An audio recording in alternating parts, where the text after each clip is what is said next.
The set of data collected on the basis of time is called time series.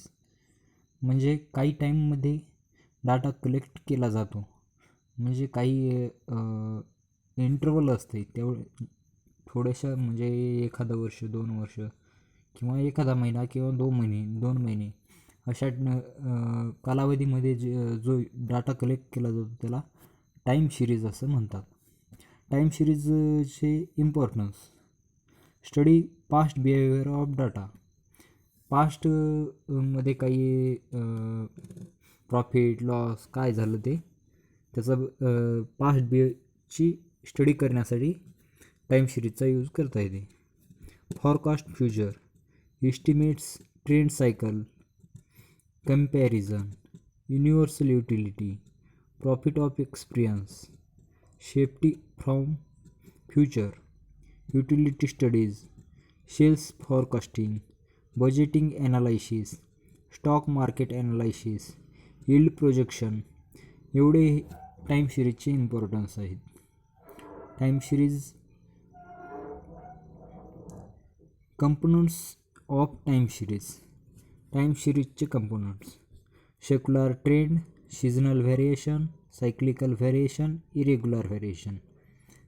मग त्याच्यापुढे models of time series. Time सिरीजचे model: additive model आणि multiplicative model. Additive मॉडेलमध्ये O = T + S + C + I. T म्हणजे secular trend, S म्हणजे seasonal variation, C म्हणजे cyclical variation, I म्हणजे irregular variation.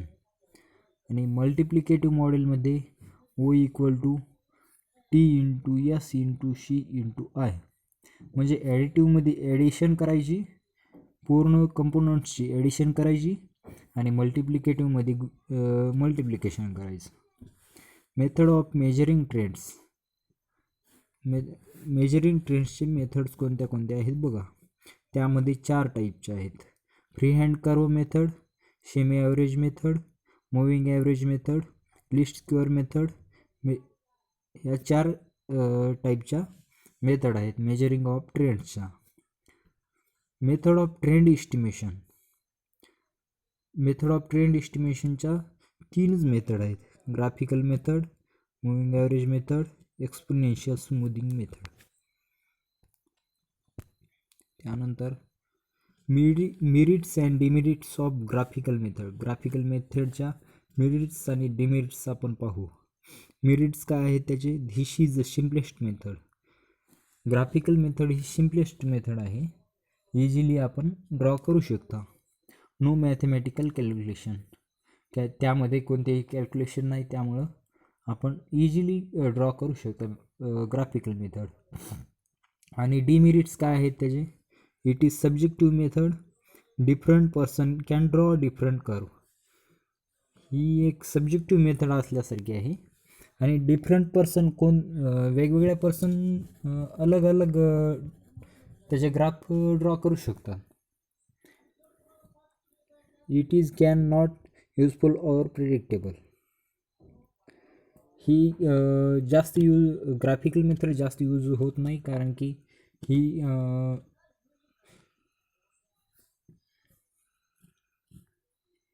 Merits and demerits of moving average method. Moving average मेथडचे merits आणि demerits पहा. Merits: method is simple, method of objective, it 2 more times and observation are added, then new moving average can be calculated without altering the previous moving average. हे merits झाले.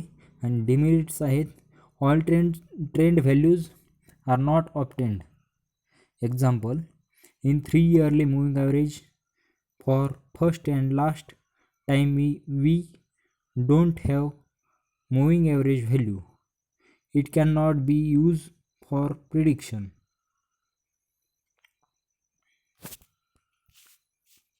आता आपण components of time series. Time सिरीजचे component पाहू. Secular trend: it is smooth long term movement of time series. ही एक long term movement आहे. Time सिरीजचा डाटा दाखवण्यासाठी ही एक लॉंग टर्म मोमेंटची टाईम सिरीज आहे. It gives general idea of moment of time series. यामध्ये 2 टाईपच्या ट्रेंड असतात. सेक्युलर ट्रेंडमध्ये एक अपवर्ड ट्रेंड आणि दुसरा downward trend. Upward trend increase होते आणि डाऊनवर्ड ट्रेंड डिक्रीज होते. Time series of price usually shows upward trend. Time series of death rate usually shows downward trend. Trend is useful for comparison of two time series. Present example घ्यायचं म्हणजे corona cases सगळं घेता येईल. त्यामध्ये मार्चपासून आपल्या इकडे इंडियामध्ये मार्चपासून कोरोनाचे पेशंट वाढायला लागले. मार्चपासून जुलैपर्यंत इन्क्रीजच होत राहिले. पण ऑगस्टच्या नंतर थोडी कमी होत डिसेंबरपर्यंत बरेच कमी झाली. त्यानंतर seasonal variation. The variation in time series is due to effect of season is called seasonal variation. Example त्याचे सीजनल व्हेरिएशन म्हणजे काय, एखादा म्हणजे त्याचा काही टाईम असतो, त्या टाईममध्येच त्याचं समजा उन्हाळ्यामध्ये आईस्क्रीम जास्त विकल्या जातात, पावसाळ्यामध्ये जास्त छत्री विकल्या जातात, अशा टाईप्स. एक्झाम्पल पाहू त्याचे. Sales of umbrella increases suddenly in rainy season. Umbrella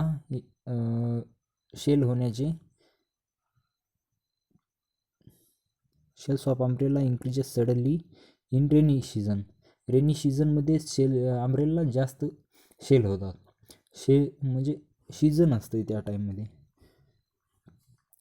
कारण की अम्ब्रेलाचा यूज फक्त रेनी सीझनमध्येच होतो, त्यामुळे जास्त अम्ब्रेला रेनी सीझनमध्ये सेल होतात.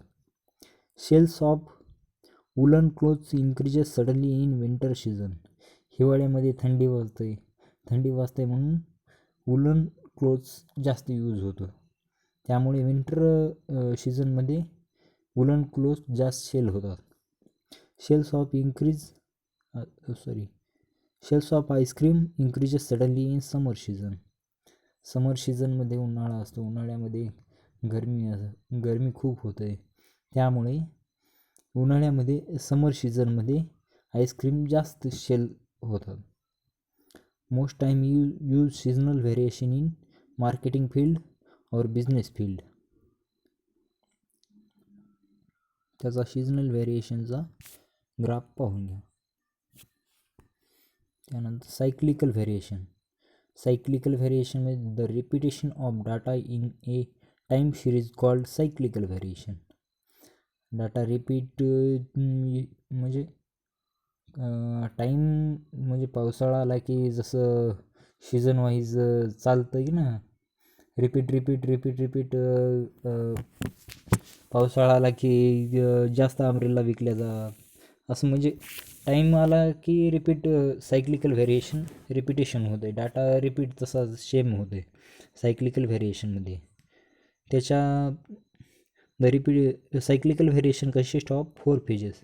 सायक्लिकल व्हेरिएशनच्या 4 फेजेस आहेत, ते म्हणजे प्रॉस्पेरिटी, रिकर्शन, रिकव्हरी, डिप्रेशन आणि रिकव्हरी. प्रॉस्पेरिटीमध्ये काय, prosperity is condition in which a person of community is being well financially. Prosperity म्हणजे काय, अशी कंडिशन असते ज्यावेळेस person of community is being well financially strong असतो, त्यावेळेस प्रॉस्पेरिटी ही कंडिशन असते. Recovery when a economic is doing badly. रिकव्हरीमध्ये इकॉनॉमिकली बॅड असते. Depression is period then there is very little economics. डिप्रेशनमध्ये जास्त म्हणजे एखादा बिझनेस कमी होत जाऊन लास्ट स्टेजला पोहोचतो. म्हणजे तो बिझनेस बंद पडायच्या मागे लागतो, त्यावेळेस डिप्रेशन फेज ही आलेली असते. Recovery, when various recovery at mean it improves.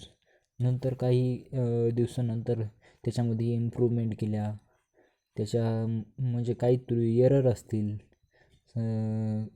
कशामुळे म्हणजे ग्राहक कशामुळे येत नाहीत, बिझनेस कशामुळं आपला डिप्रेशनमध्ये जात आहे, हे ॲनालिसिस केल्याच्यानंतर ते रिकव्हरी होते. आणि परत आणखी त्या स्टेजला येते, जशी प्रॉस्पेरिटीची फेज होती, त्या स्टेजला येणं म्हणजे रिकव्हरी होणे. त्यानंतर irregular variation. The variation give unknown reason are called irregular variation. Irregular व्हेरिएशनमध्ये कधी कमी होते, कधी जास्त होते, बिझनेसमध्ये चढ उतार होत राहतात, त्याला इरेग्युलर व्हेरिएशन तिथे यूज होतो. Irregular variation are not predictable. Irregular variation do not follow particular pattern. Irregular व्हेरिएशनचा कोणताच पॅटर्न नसते, कधी लॉस होऊ शकतो, कधी प्रॉफिट होऊ शकतो, कधी सारखं पण चालू शकते. इरेग्युलर व्हेरिएशनचा कोणता असा प्रॉपर ड्रॉ करताच येत नाही pattern. There are called random variation. त्याला रँडम व्हेरिएशन म्हणता येते. त्यानंतर पूर्ण व्हेरिएशनचा शेवटी ग्राफ पाहून घ्या.